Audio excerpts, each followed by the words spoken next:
Kalau teman-teman punya orang tua, jadikan orang tua kita sebagai titik kita untuk menghadirkan kebaikan dalam hidup. Kalau teman-teman tanya, Ahilman, kenapa Ahilman mau menjadi seorang dai, mau berceramah? Salah satu di antara alasannya karena saya ingin membalas kebaikan orang tua saya yang belum sempat saya balas semasa hidup beliau. Ahilman waktu kecil tuh nakalnya luar biasa. Saya kalau main bola belum pecah kaca tetangga, belum beres main bolanya, saking nakalnya luar biasa. Maka singkat cerita, lulus SD, ibunda saya masukin saya ke pesantren. Saya pesantren di Garut Kang Handiboni, di Darul Arqam dengan Ustadz Adi Hidayat. Saya adik kelas beliau 5 tahun dengan beliau berbeda. Saya belajar di sana. Saya pernah tanya kepada ibu saya, kenapa mama masukin Hilman ke pesantren? Kata mama saya, biar Hilman jadi orang yang baik, biar Hilman bisa belajar ilmu agama. Maka saya masuklah ke sana, teman-teman. Singkat cerita, kelas 2 SMP ayah saya wafat. Tidak lama kemudian ibu saya stroke, sakit. Maka ketika saya melihat ibunda saya bilang kepada ibu saya berjanji mulai hari ini saya akan menjadi anak yang baik dalam hidup saya. Tapi ternyata Allah mempercepat usia ibunda saya. Tapi kalau saya libur dari pesantren, saya pulang ke rumah. Di rumah saya nyuapin ibu saya. Ibu saya tuh kalau bicara tuh selalu bicara yang baik-baik. Satu kali kalau sarapan, ibu saya tuh suka nonton ceramah ustadz-ustadz di televisi. Satu kali ibu saya bilang, Hilman, iya ma, nanti mama doakan ya Hilman bisa ceramah di TV kayak ustadz-ustadz. Saya bilang, gak mungkin, kita orang kampung, kita orang Garut, orang desa, gimana caranya? Kata ibu saya, shh, jangan begitu nak, aminkan saja. Apa kalimat? Amin. Ada iklan pakai bahasa Inggris. Kata ibu saya, nanti Hilman bakal sekolah pakai bahasa Inggris ya. Maksudnya apa? Ke luar negeri. Saya bilang gak mungkin mah, uang dari mana?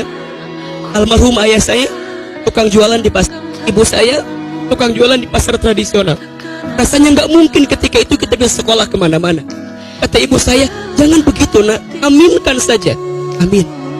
Ibu saya pernah dapat sejadah gambarnya Ka'bah, hadiah dari orang yang pulang haji umroh.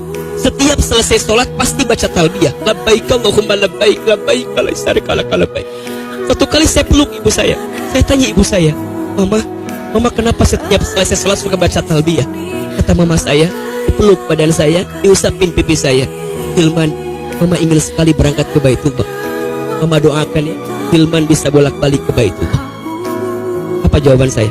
Teman-teman, singkat cerita, dengan izin Allah, apa yang pernah ibunda kami ucapkan dahulu, kemudian Allah izinkan terjadi dalam kehidupan.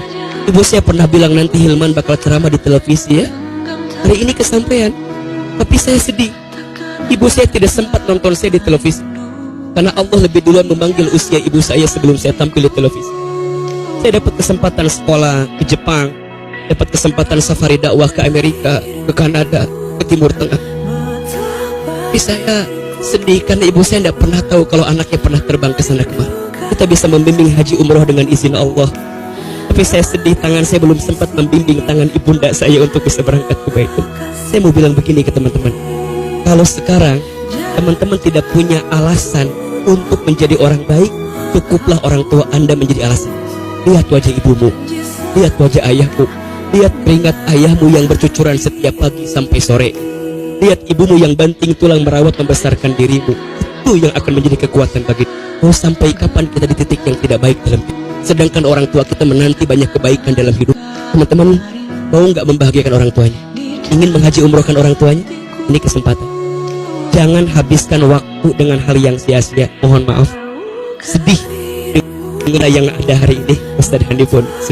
Berapa banyak orang tua yang menangis, yang barangkali menanti anaknya untuk menjadi seseorang dalam hidupnya, tapi kemudian dengan izinnya Allah mengambil usianya dengan cara yang barangkali tak pernah dibayangkan sebelumnya. Maka teman-teman sayang, ayo mulai hari ini yuk cari yang prioritas.